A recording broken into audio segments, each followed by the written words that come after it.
Thank you so much for the invitation and the opportunity to tell you all about our journey at Andøya. As you can see, these pictures are taken from the famous mountain Måtin. It's one of the most popular tours at Andøya. And for me and for the rest of the people living there, I think if you like hunting, hiking, fishing, and of course land-based farming, this is really the place to be. I've been working, as you said, my whole career in this marvelous industry. I think for almost 30 years now, and have seen and felt both the troubles and challenges we have faced during this time. But also been impressed by the fast and rising innovation. I think when I started in the industry at late 90s, as you said, we used onions to try to fix the challenge with salmon lice. And well, as you all know, it didn't work out as planned. But today there are many so promising projects regarding this challenge. And if I can keep on collaboration, as you said many times today, I really can feel we can do this and move on to the next challenge. I always believed that in challenges we will find possibilities, and with possibilities will lead to innovation, growth, and increased potential. For us in Andfjord, it's not just about producing salmon, but also to generate solutions and possibilities that the whole industry can benefit from. I'm glad to inform that we are on track with ponding of the smolt in the next coming months in the new pools. The progress during the summer has been excellent, and we have now started testing of the technical infrastructure. So it's very exciting times these coming months. I think for the first time in my career, I've been like 2 years without producing salmon, and that kind of hurts. Just salmon in Excel files. So I can really feel now that it's getting really close again. And this is a picture. So we use tunnels as the inlet waterways. So this is a picture of the waterways when we started building the tunnels. Well, it's safe to say that is massive. When we first started to plan this, I couldn't really imagine the size of it. This summer, we completed both the inlet and the outlet tunnel. So we are now fully connected to the Andfjord Ocean. The tunnel is 70 square meters, 4.4 kilometers in total, with a capacity of 350,000 cubics of water per hour. And we have also secured inlet and outlet waterways for the next project that's beyond the 13 pools that we're building today at Kvalnes. So we don't have to invest in that when that time comes.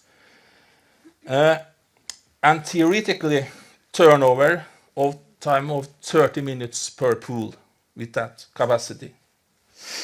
There are many reasons we are located at the beautiful Andøya.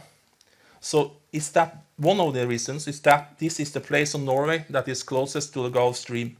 Due to the shape of the ocean outside break, the Gulf Stream is forced in at the east side of the island and passes by our production. So we can utilize on the temperature this gives us. Unpredictable and high temperature combined with the stable conditions in the tank were essential and of proof of concept itself to, for example, reduce risk of wounds during the winter months. And also a high and stable growth. I think this has also been mentioned a few times already today. To be honest, despite some of the challenges we see in the industry today, I'm pretty convinced, I have to say it, that the salmon has never had a bigger potential. I think the technology, innovation is moving so fast. The genetics, the feed, the education system, students that are tailor-made for the fast innovation we see today. It has so great potential, but you have to be sure to do it on the salmon terms. We can never beat nature, but we can use the advantages given to recreate an environment to chase that potential without affecting our surroundings. Our concept itself lets us utilize on the main advantages in land-based and sea-based farming. In a pilot, for example, we had an average temperature of right above 8 degrees, a high peak at 12.4, and a low peak at 4 for like almost a week. Then it started to rise again during the winter months, as I said. Because of the heavy turnover time in the ocean outside us, this gives us a high saturation of oxygen. In the pilot, we had between 97 and 107 in saturation in average, yeah. And this meant due to harvest, we were 40% under our oxygen budget. Because the pools of us are built below sea level, we don't need to lift the water, we just use energy to create the preferred turnover time we need per pool. We had no challenges with salmon lice, because the inlet is on 50 meters. We have double barriers on both inlet and outlet to follow the regulations in NS 9416. Because of the slow current through the pool, the laminar flow, you're able to collect all the waste from the bottom with ROVs and process it through our plant for wastewater treatment. Due to harvest, we had actually gathered about 308 tons of sludge at a density between 11 and 12%. This is an overview of the pilot. It's pretty big. It's 29,400 cubics of production volume. The walls are 20 meter high, and the frame is about 40 times 42. So you can see up there in the right, this is the inlet wall. In production, this wall is covered with 770 perforated boards with 11 millimeter holes. So this is our first escape barrier on the inlet, and essential to the concept laminar flow. When the water hits this wall on the inlet, the water spreads out in the whole water column, and we get an even distribution of oxygen and less risk for blind spots in terms of water quality. This was also verified by Nofima in the report at end of our production. It is 100% flow-through. In the pilot, like I said, 29,400 cubics and a turnover time of 1 hour. In the new pools, the production volume will be at 21,000 cubics, but we have increased the amount of water available, so we can theoretically have a turnover time of 30 minutes. This equals about 40,000 cubics of new fresh water per hour available per unit.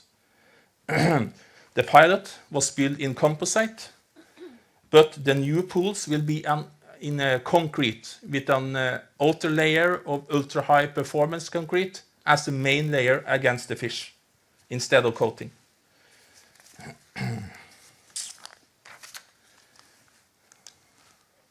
Yeah, this is the results from the pilot production. As I said, this concept is pretty much based on the natural advantages. And I think that the results that we saw in the pilot is a good step in the right direction. We have learned a lot from the possibilities and the bottlenecks, and based on the data and experience, we have of course made some improvements in the new tanks. Mostly based, as I also mentioned here today, synergies between biology and technology. But we are of course true to the concept that worked out so well.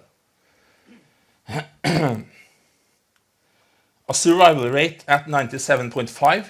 Even at this level, we found some room for improvement, and also some verification on strategy.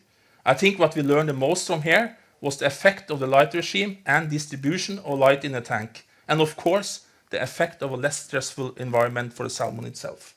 A feed conversion rate at 1.05, I think this reflects our standout collaboration with Skretting to develop and feed match to the concept. We have now matched this up with a new technology to distribute the feed and to be even more on point. A strong growth and total average SGR right above 1% is impressive of the given temperature. I think this reflects the strong commitment from the operators that due to the stable conditions in the tank, we're able to optimize and develop new feeding strategies during production. We will continue this work and be even more precise with accurate data from advanced camera technology. Energy costs at 1 kilowatt per kilo fish. We will continue to choose energy-friendly technology to keep the consumption at the same level as in the pilot, and even raise the production capacity per unit. A superior share at 91%.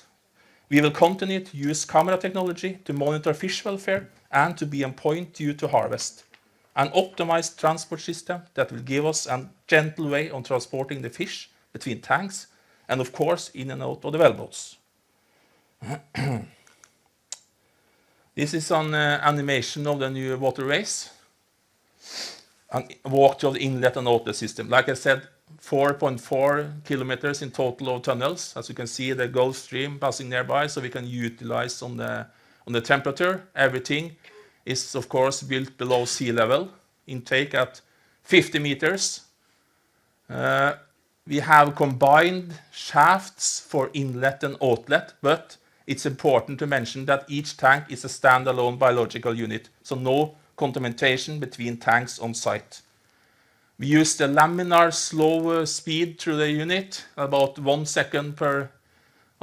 meter per second, and the bio-waste takes time to sink to the bottom, so we can collect them with ROVs and drive it to the wastewater treatment system.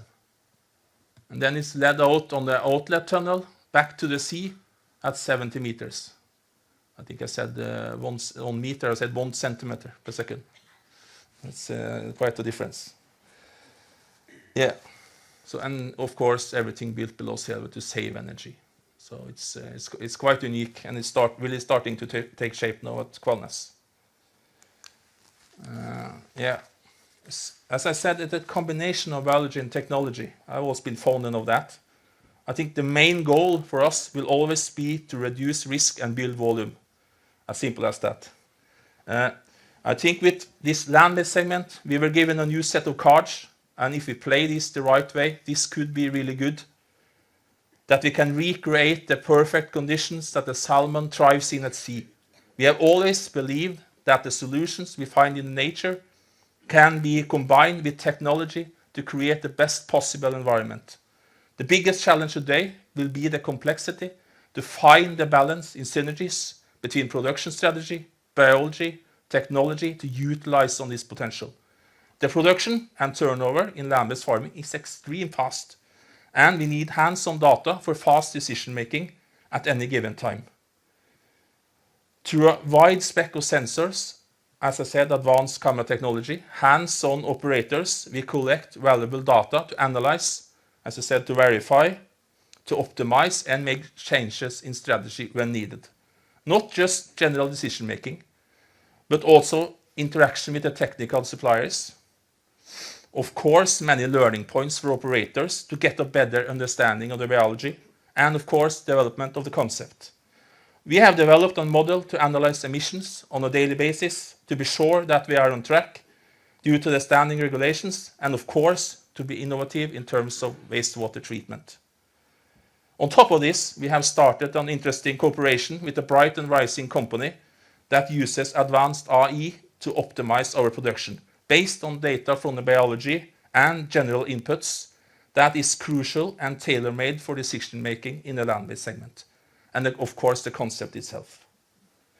All in all, an advanced digital strategy that I believe is essential to succeed in the land-based farming. This is a quick overview at the location Kvalnes. As I said, 13 new pools in play by 2027. All in all, a well-shielded harbor, so we don't risk any delayed transports. Advanced transport system for fish in, fish out. All in all, a site with easy access to all technical infrastructure to be sure to react and improve in case of malfunction. I believe that the possibilities in planning, flexibility, and distribution of technical infrastructure are one of many advantages in the land-based farming segment.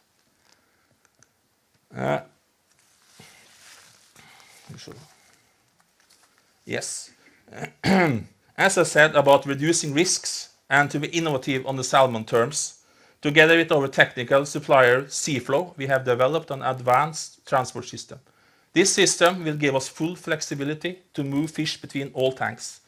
We have one line for smolt and one for harvest, and the possibility to disinfect with active chloride after each operation. We will also, as you see, have the possibility to increase the water level in the tank we will move the fish from and reduce level in the receiving tank.